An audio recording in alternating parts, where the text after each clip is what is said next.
Focus news 24/7 खबर एक नज़र।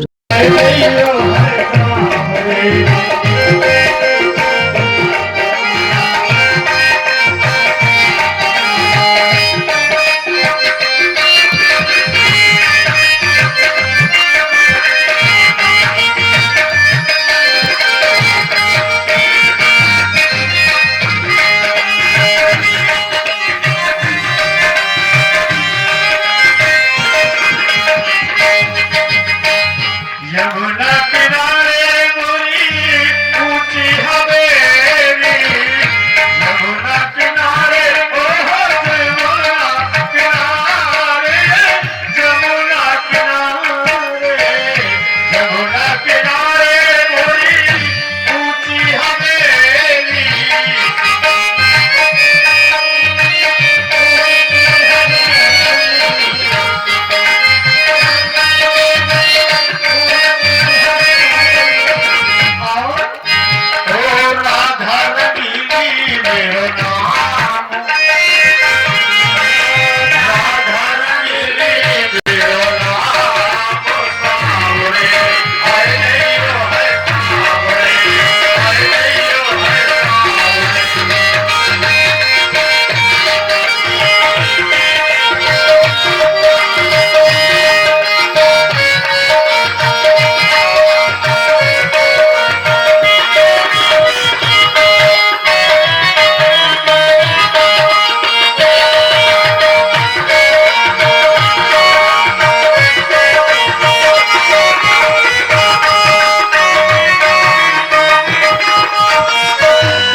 पूजा करूंगी सुबह शाम,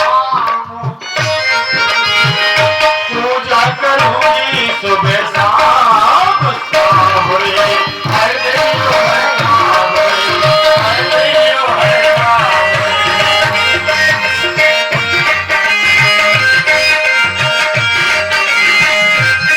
यमुना किनारे मेरो गाँव, मेरो गाँव, मेरो गाँव, यमुना किनारे मेरो गाँव, शाम रे हरे राम रे, हरे राम रे।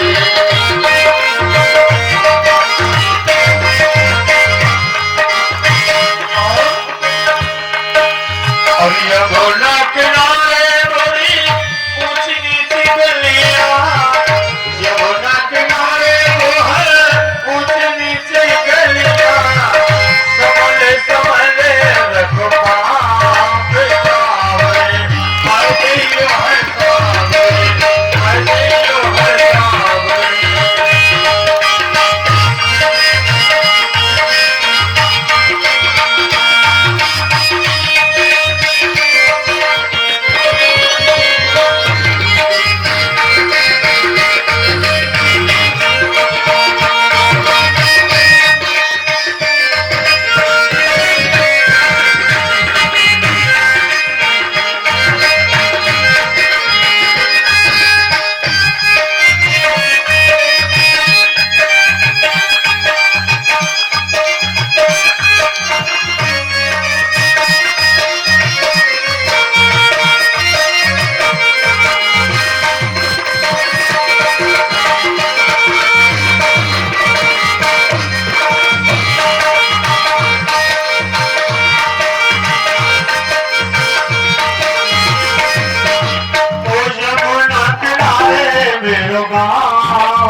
यमुना किनारे मेरो गाँव, सावरे हरे सावरे, हरे सावरे, हरे सावरे, हरे सावरे।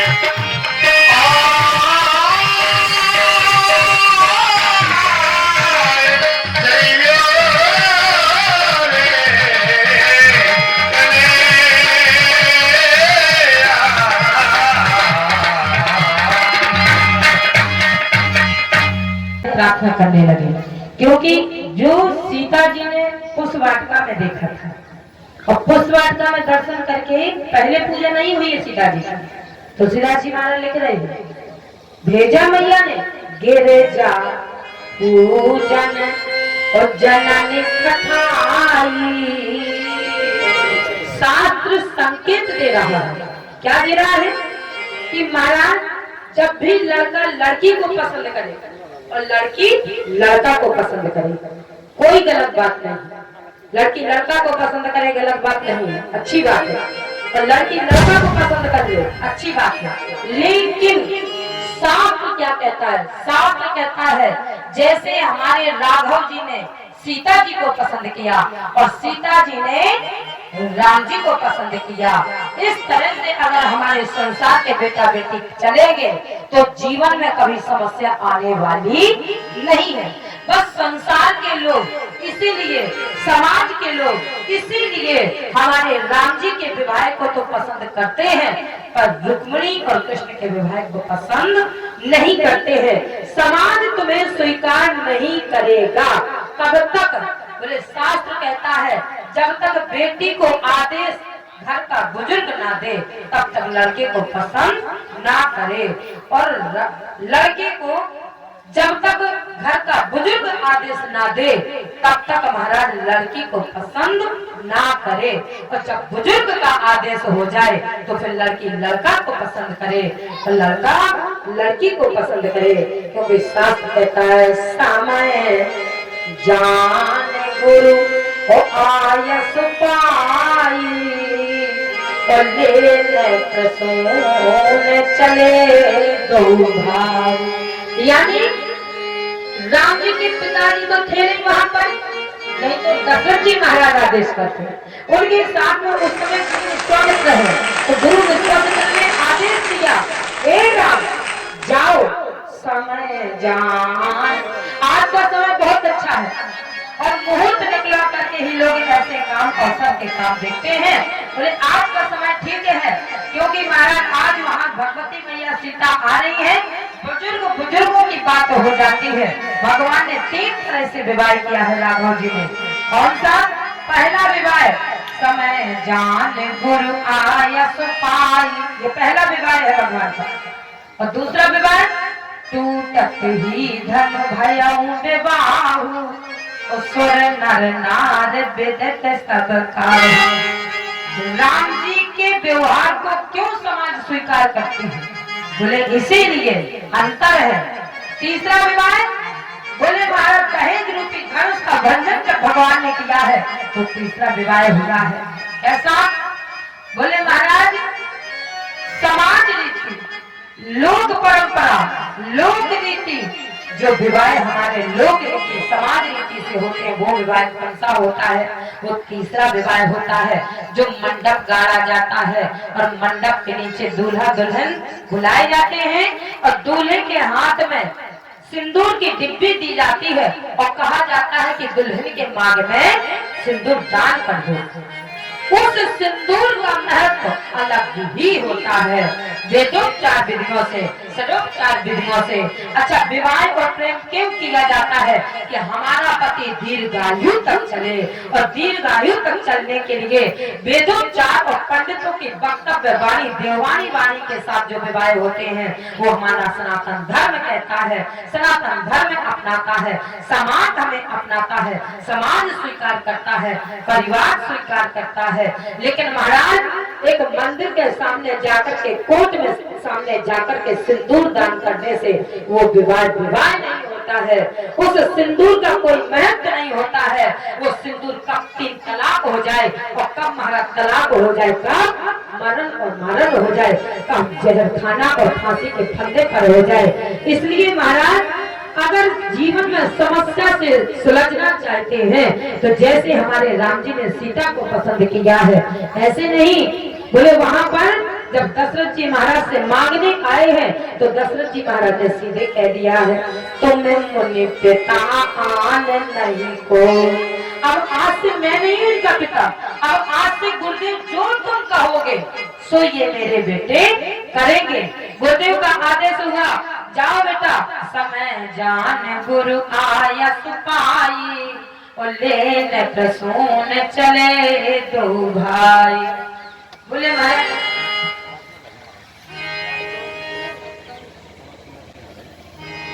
तो बोले महाराज समय का आकलन कौन लगाता है? समय का ज्ञान जितना अच्छा हमारे बुजुर्गों को होता है उतना अच्छा समय का ज्ञान हमारे नई युवा प्रणाली को नहीं होता है, नई पीढ़ी को ज्ञान नहीं होता है। बुजुर्गों को जितना अच्छा ज्ञान होता है, बुजुर्गों के ज्ञान ने महाराज यहाँ पर गुरुदेव ने आदेश दिया तब राम जी आगे बढ़े हैं पुष्पवाटिका में। तो एक ने कहा अच्छा, राम जी को जब गुरु ने आदेश दिया तब सीता को पसंद करने चले। हाँ, तो क्या सीता जी भी किसी बुजुर्ग के आदेश से आई? बोले पक्का, सीता भी बुजुर्ग के आदेश से आई, अपने मन से राम जी को पसंद करने नहीं गई। गिरजा पूजन जननी पठाए, सीता जी की माँ ने कहा जाओ बेटा आज का समय बहुत अच्छा है, जाओ। अब बेटी से ये थोड़ा कहा जाता है कि जाओ बेटा लड़के को पसंद करो, लड़का कैसा लग रहा है, ये मर्यादित चीज बताई गई है। रामचरितमानस में विवाह को मर्यादा में लिखा गया है कि महाराज मर्यादा में लड़के से ये नहीं कहा जाता है बेटा चलो जाकर के लड़की पसंद कर लो कैसी लग रही है, दोनों को मर्यादा में बुलाया जा रहा है। यहाँ बेटी को मर्यादा में भेज दिया गया, पता सब रहता है लेकिन बेटी से ये नहीं कहा जाता है कि लड़के को पसंद कर लो कैसा लग रहा है। ये कहा जाएगा कि बेटा जरा चाय ले आओ, किसी न किसी बहाने से भेजा जाता है। तो किसी न किसी बहाने से गिरजा मैया के पूजन के लिए माँ सुनैना ने भेजा, जाओ बेटा आज का समय बहुत अच्छा है, मंदिर में जाकर के गिरजा जी का पूजा कर आओ। और जब लड़के को बुलाया जाता है तो ये नहीं कहा जाता है अरे नामू लड़की आई है अपने घर में पसंद कर लो कैसी लग रही है, नहीं, मर्यादा में ए बेटा यहाँ आना जरा, चश्मा दे जाना जरा, देखने वालों ने देख लिया पसंद कर लिया। अब बाद में बुजुर्ग की चर्चा चल रही है, क्यों भाई लड़की कैसी लगी, ठीक है भैया, क्यों भाई लड़का कैसा लगा, ठीक है भैया, क्यों? बोले महाराज ये समय का महत्व का ज्ञान केवल जितना बुजुर्गों के पास होता है वो नई युवा प्रणाली के पास ज्ञान नहीं होता है। और ऐसे नहीं तो ऐसे मान लो जब जयमाला हो जाती है और जयमाला के बाद महाराज जो एक्शन पोज खींचे जाते हैं तो उस एक्शन पोज के खींचते समय कोई बुजुर्ग अंदर आता है और बुजुर्ग कहता है, कोई बूढ़ा आकर के आवाज देता है ए फोटो वोटो बंद करो क्योंकि भावर का समय निकल जाएगा, भावर का मुहूर्त समाप्त हो जाएगा, इसलिए फोटो तो बाद में खिंच जाएगी। अगर भावर का समय चला गया तो हमारा दोबारा से फिर मुहूर्त निकलवाना पड़ेगा। अगर भावर 5 बजे है तो फिर महाराज अब दूसरा मुहूर्त निकलवाना पड़ेगा। अगर 8 बजे मुहूर्त मिलेगा तो फिर 6-7 2 घंटे बैठे रहेंगे, कन्या पक्ष हो चाहे वर पक्ष हो, जब तक महाराज मुहूर्त नहीं निकलेगा तब तक समय ठीक नहीं देखा जाएगा, तब तक भावर पड़ने वाली नहीं है। इसलिए महाराज बाबा गोस्वामी महाराज से तो पूछा, एक बात बताओ महाराज तुमने पुष्पवाटिका को क्यों लिखा? ना तो बर्वे रामायण में, ना वाल्मीकि रामायण में, ना आध्यात्मिक रामायण में, यहाँ तक कि किसी रामायण में नहीं है 24 में से, और आपने पुष्पवाटिका को रामचरितमानस में क्यों उल्लेख किया? बोले मैंने रामचरितमानस का उल्लेख इसीलिए किया है कि आगे के आने वाले समय में, आगे के आने वाले भविष्य में मुझे पता है कि मेरी पुष्पवाटिका से मिलता जुलता जमाना मिलेगा। कैसे? बोले महाराज आगे के समय में पहले का समय था जैसे लड़के के साथ जैसी लड़की का विवाह कर दिया जाएगा वो अपने दाम्पत्य जीवन को निभा करके निकल जाएगी, लेकिन जो आगे का समय आने वाला है उस समय में किसी माता पिता की ताकत नहीं कि बिना बेटी बेटा को लड़का लड़की पसंद ना करे और लड़की लड़का को पसंद नहीं करेगी जब तक माता पिता विवाह नहीं कर पाएंगे, और जब तक लड़का लड़की को पसंद नहीं करेगा, लड़की लड़का को पसंद नहीं करेंगे, तब तक विवाह होने वाला नहीं है। इसलिए मैंने शास्त्र में पुष्पवाटिका की रचना इसलिए की है कि हे संसार के लोगों, आगे के आने वाले समय में पसंद तो करना, लेकिन जब करना जब आपके घर के माता पिता आदेश ना दे दें, और जब आदेश मिले तब जाकर के पसंद करना। और बिना आदेश के अगर विवाह अपने मन से किया तो पूरे जीवन में समस्या जटिल समस्या गिर जाओगे। और फिर महाराज उस समस्या से चाहे लड़का हो चाहे लड़की हो सुलझने वाले नहीं है। और यदि माता पिता की आज्ञा से करोगे तो जीवन में कभी समस्या आने वाली नहीं है। इसीलिए बाबा गोस्वामी महाराज कहते हैं, तो लगता है कि पांचपुत गोस्वामी महाराज भविष्य के बहुत बड़े अनुभवी और बहुत बड़े ज्ञाता थे। सो आज महारानी रुक्मिणी मैया भी गिरजा पूजन के लिए जाती हैं, जैसे कि वहाँ सीता जी ने कर पूजा की है, ऐसे नहीं की आई आकर के महाराज पूजा के निमित्त बैठी, लेकिन उसमें से एक सखी बोल पड़ी, ए सीता उठो। सीता ने कहा क्या बात है, अरे देखती नहीं हो कितने सुंदर राजकुमार आए हैं। सीता जी ने कहा बहन पहले पूजा कर ले फिर उसको देख लेंगी। ना ना ना, मंदिर यही है, तुम यही हो, तुम्हारी पूजा यही है। और अगर कहीं वो राजकुमार चले गए तो फिर वो दोबारा तुम्हें मिलने वाले नहीं है। इसलिए एक सखी वो सखी जाए और जाकर के जैसे ही देखा तो उसने सीता जी को साथ में लिया। और मैंने देखा है अपनी आंख से, पूजा छोड़ दे, पूजा तो बाद में हो जाएगी। सीता ने चलना शुरू किया, गिरजा की पूजा छोड़ करके जो चलना शुरू किया, सने सने पुष्प वाटिका की ओर जा रही हैं। भगवान ने कहा यही तुम्हारी पूजा हो रही है, ऐसे मेरी आधी पूजा छोड़ करके मुझे तो वही प्राप्त करता। निर्मल मन जन और सो मोह पावा, मोह कपट छल छेद्र न भावा। आधी पूजा दिखाने के लिए और आधी पूजा छोड़ के चल दी। और सखी ने कहा कहाँ है वो सुंदर जिनकी सुंदरता बखान कर रही थी तुम, और कितने सुंदर है। कोई आया सखी फूल बलिया, कोई आया सखी फूल बलिया, कोई आया सखी फूल बलिया, कोई आया सखी फूल बलिया। जैसे जादू अरे हाँ, जैसे जादू अरे हाँ, जैसे जादू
जगदम्बा मैया के मंदिर में आती हैं और जैसे ही जगदम्बा मैया के मंदिर के निमित्त आती हैं, महाराज जो पूजा के लिए बैठे, गई भवानी भवन बहोरी, गई भवानी भवन बहोरी, बंद चरण बोली कर जोरी, बंद चरण बोली कर जोरी, जय जय गिरिवर राज किशोरी, जय जय गिरिवर राज किशोरी, जय महेश मुख चंद्र चकोरी, जय महेश मुख चंद्र चकोरी, जय गजवदन खडानन माता, जय गजवदन खडानन माता,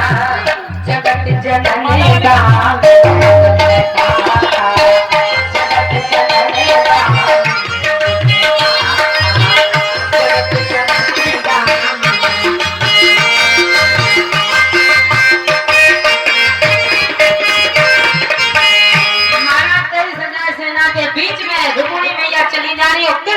उसी बीच में आए, रुक्मिणी के हाथ को पकड़ा और रुक्मिणी मैया के हाथ को पकड़ करके महाराज सीधे महाराज कुंदनपुर की ओर ले जाना कहा। जो महाराज रुक्मिणी मैया को ले जाने लगे, क्योंकि जैसे ही उस सुरक्षित घेरे में खड़े थे, एक ने कहा जरा कन्हैया के मुखारविंद को तो देखो कितने सुंदर लग रहे हैं, एक ने कहा जरा उनके पाँव को तो देखो कितने सुंदर लाल लाल तलवे रख रहे हैं, दूसरे ने कहा है मेरे जरा कृष्ण की आंख को देखो कितनी तिरछी नैन वाला, कितना सुंदर लग रहा है। सब एक दूसरे को भगवान की सुंदरता की तारीफ करते करते महाराज, और तारीफ करते करते महाराज ले गए, और जैसे ही महाराज श्री कृष्णचंद्र जी को जो देखा सब देखते रह गए। एक ने कहा महाराज ले गए ले गए ले गए, और जो ले गए की आवाज हुई तो बाद में शिशुपाल को पता चला जो महाराज ये विवाह, और जो एक दूसरे के गले में माला पड़ी, बोले महाराज विवाह हो गया। ऐसे विवाह को हम समाज के लोग नहीं करते हैं। जो महाराज को शिशुपाल ने पीछे रथ दौड़ा दिया, रुक्मिणी के भाई ने रुक्मण ने पीछे रथ दौड़ाया, और रथ को दौड़ा करके महाराज रुक्मिणी मैया ने कहा मारो मत। जैसे ही श्री कृष्ण जी ने बात करके उसे भी रथ में डाल दिया, और रथ में डाल करके बोले महाराज आगे ये भी आप आएगा। तो जैसे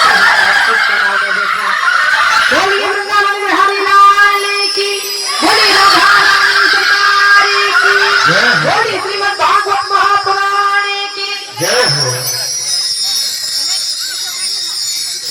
और भगवान कहते हैं एक रुक्मिणी का ही नहीं, इस तरह से भगवान आनंद भक्त भक्तों के साथ 16 और वो विवाह कैसे हुए महाराज, क्योंकि जो भगवान के दास का तो निभाता है अपनी दासी बन रहना।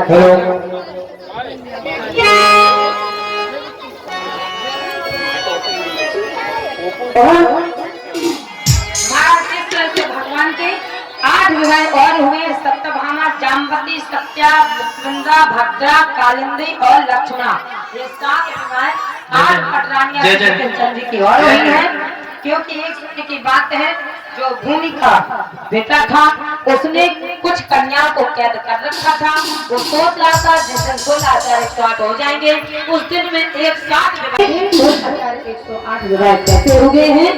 और एक बात और बताएं, हमारी समाज हमारे संसार के लोग जो राम जी के विवाह को प्रस्ताव बनाते हैं, तो श्री कृष्णचंद्र जी के प्रस्ताव को नहीं मानते, स्वीकार नहीं करते विवाह को। क्यों?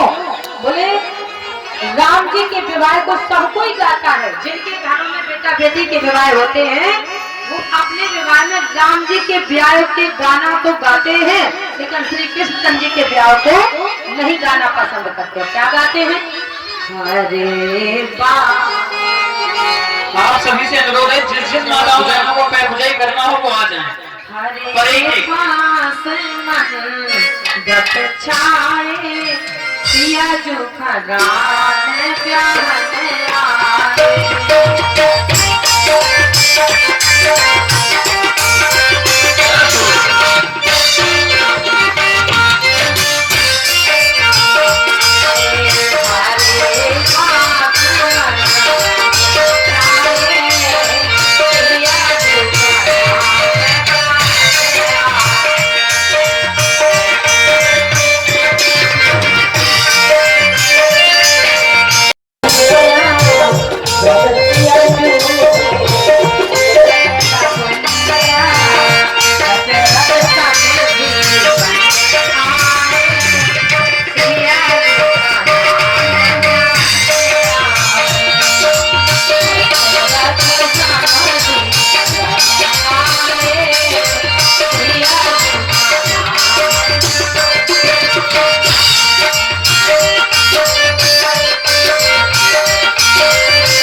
हमारे कल्लू भैया गाएंगे, क्योंकि आज विवाह हुआ है और उस दिन भगवान का जन्म हुआ था। आइए, विवाह संपन्न हुआ है, यानी संपन्न हो चुका है, तो लीजिए, क्योंकि विवाह होता है तो विदाई भी होती है। हमारी तरफ से ये विदाई गीत आप सभी को भेंट में हमारी तरफ से।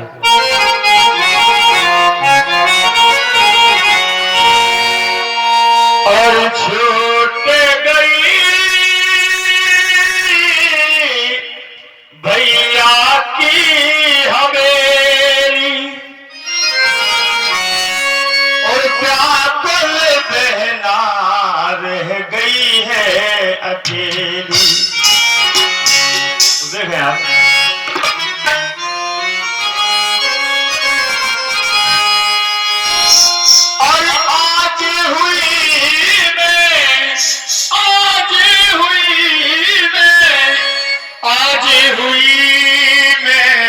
साजन की और मैं गुड़िया तेरे आंगन की, मैं गुड़िया तेरे आंगन की।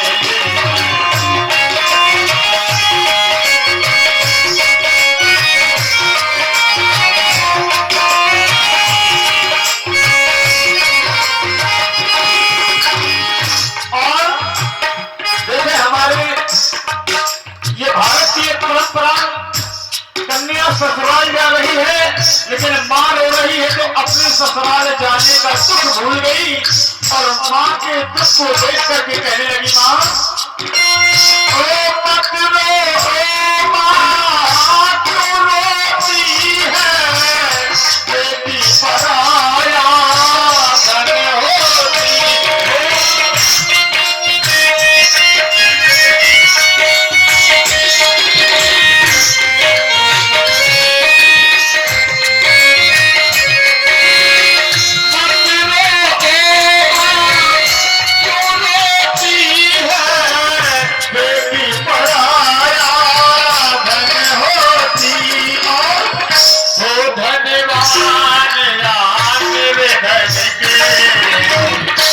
बेटी किसी की भी हो, वो पराया धन हुआ करती है।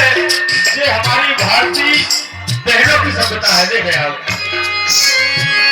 वो धनवान यार मेरे धन के, मैं गुड़िया तेरे आंगन की, मैं गुड़िया तेरे आंगन की।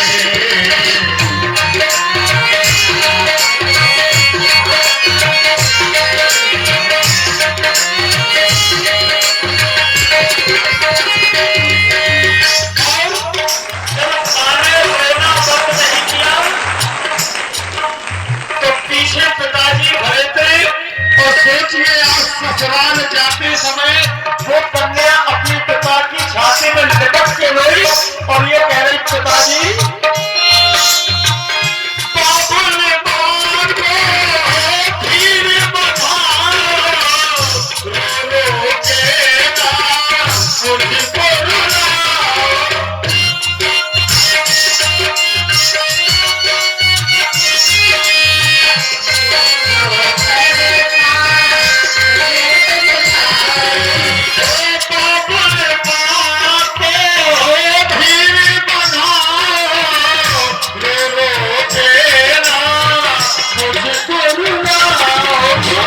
तुमको कसमों मेरे आंसू दी, तुमको कसमों मेरे आंसू दी, मैं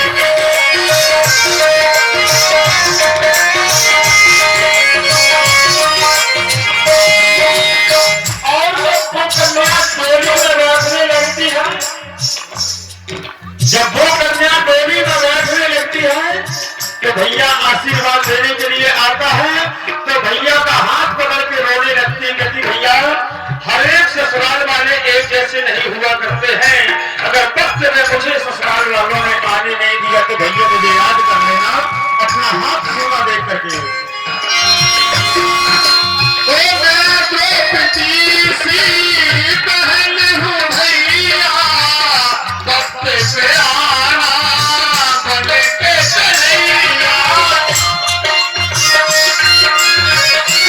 सफल संग खेली करना माफो मुझे मेरी सहेली।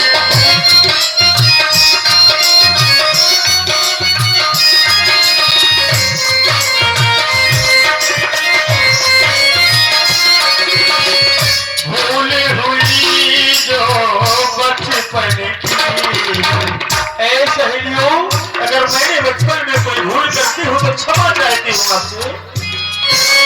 अरे भूल हुई जो बचपन की मैं गुड़िया तेरे आंगन के, गुड़िया तेरे आंगन के। ओ आज हुई मैं, आज हुई मैं, आज हुई मैं गुड़िया तेरे आंगन की, मैं गुड़िया तेरे आंगन की, मैं गुड़िया तेरे आंगन की।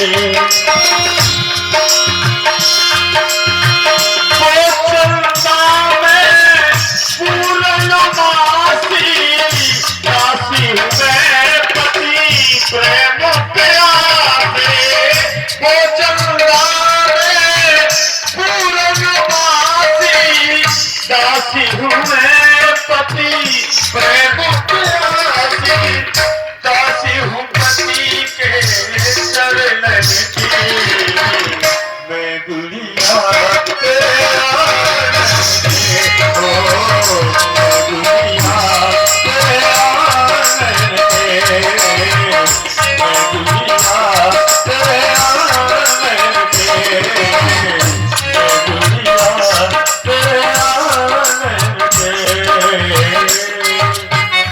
बोलिए वृंदावन। और ऐसा लग रहा है सारे संसार की साथी है, आज मेरी जान की साथी है। आज मेरी जान की साथी है, आज मेरी जान की साथी है, आज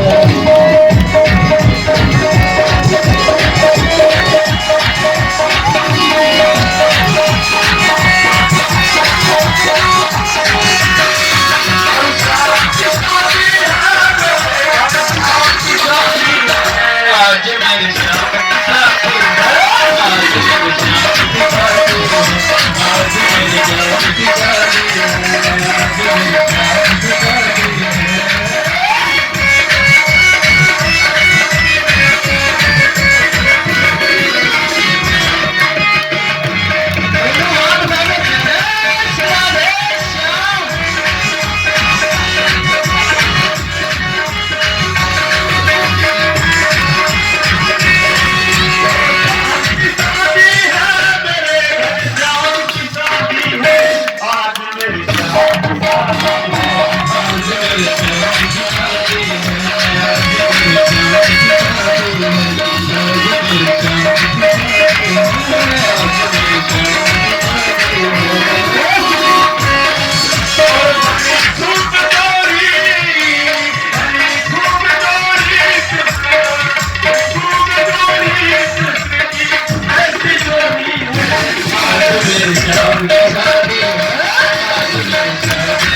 चंद्रमा मनसो जात चक्षुः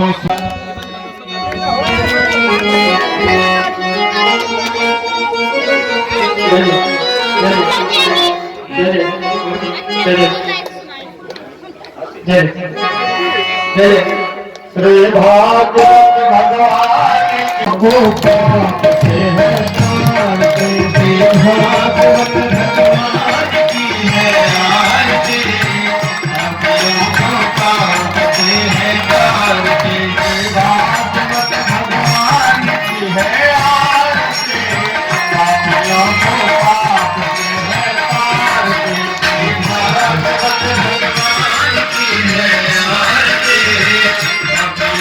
पापियों को पाते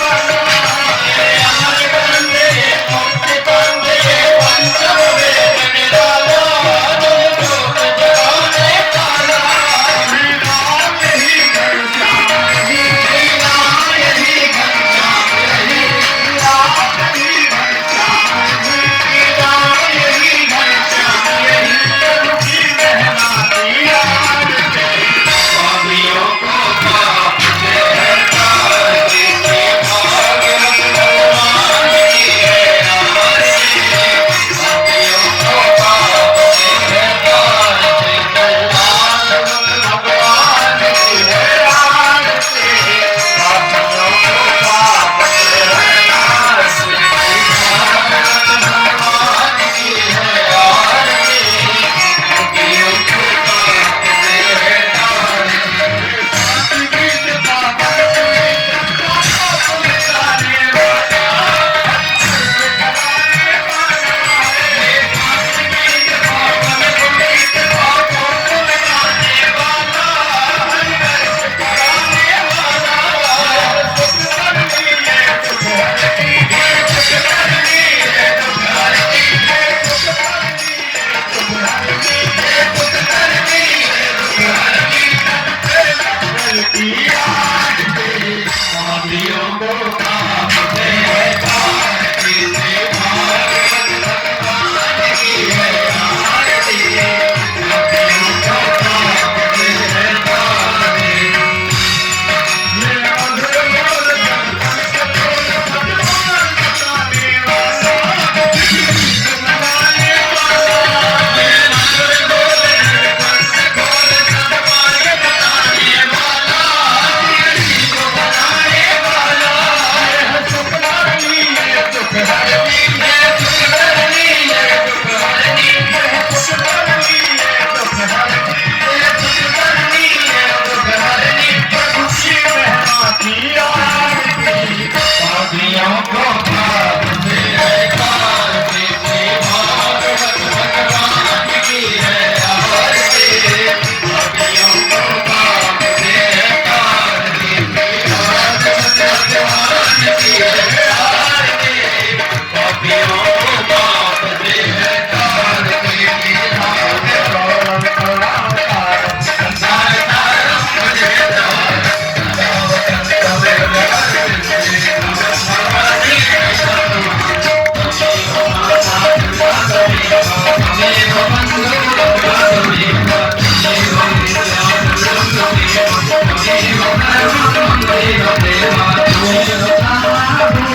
आरती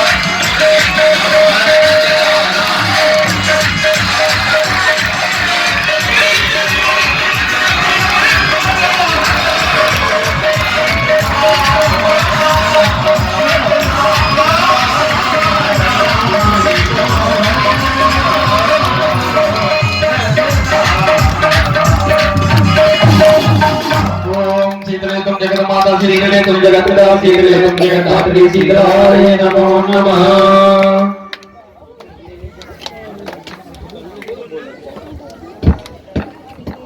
पूर्वे साध्याः सन्ति देवाः हरिः ॐ द्यौः शान्तिरन्तरिक्षगुं शान्तिः पृथिवी शान्तिरापः शान्तिरोगदया शान्तिः वनस्पतयः शान्तिः देवाः शान्तिः ब्रह्म शान्तिः सर्वगुं शान्तिः शान्तिरेव शान्तिः समा शान्तिरेधि यतो यदा समीहसे ततो नो अभयं कुरुतन्ना पश्यन्तो मा कश्चित् सुखदानं भवेत्। बोलिए श्री बालकृष्ण भगवान की।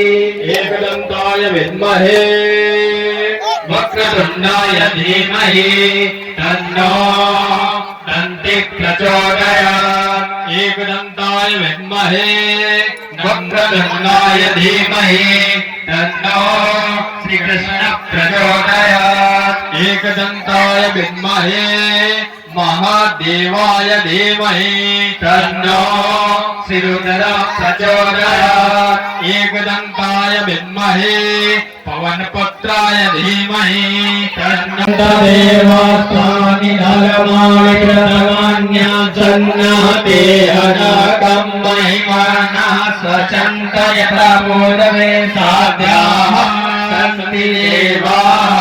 नमः पार्वती पतये हर हर महादेव। जय हो। आदिशक्ति जगदम्बा मैया की जय हो। बोले श्री हनुमान महाराज की जय हो।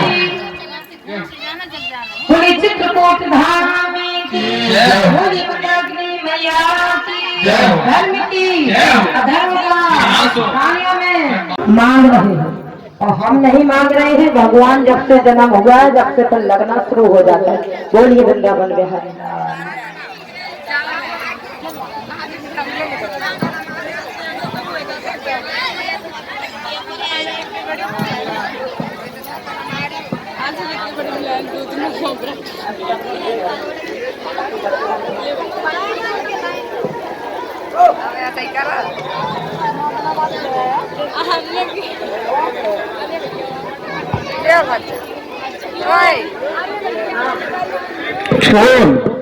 प्रसाद की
लगाए जा घास लगन